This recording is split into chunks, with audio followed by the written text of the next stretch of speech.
Attraverso strade perdo fiato, gambe, vita, asfalto, vomitando sui respiri che non mi appartengono più. E le scarpe più pesanti, incollate a quelle impronte, esaurite dalle piogge che ora bagnano la notte. Le luci su di me si infrangono e creano immagini distorte su pozzanghere che non dissetano. Animali come me che scappano, si muovono, si nutrono di aria in faccia.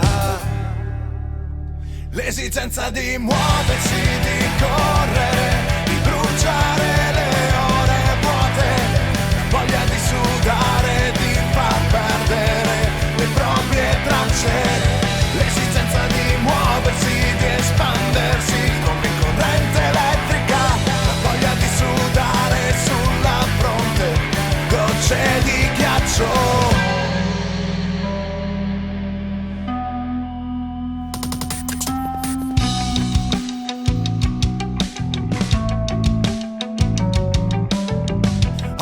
Universi persi dentro i miei pensieri, ai momenti trascorsi oggi, a quelli che ho vissuto ieri. Le gambe vanno da sole, il sole si nasconde dietro nuvole che ora è tardi, non si sposteranno e pioverà.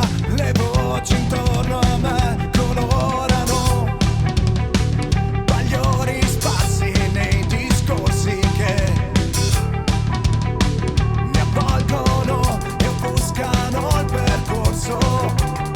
Li tengo un attimo con me e poi li libero, li dimentico. L'esigenza di muoversi, di correre, di bruciare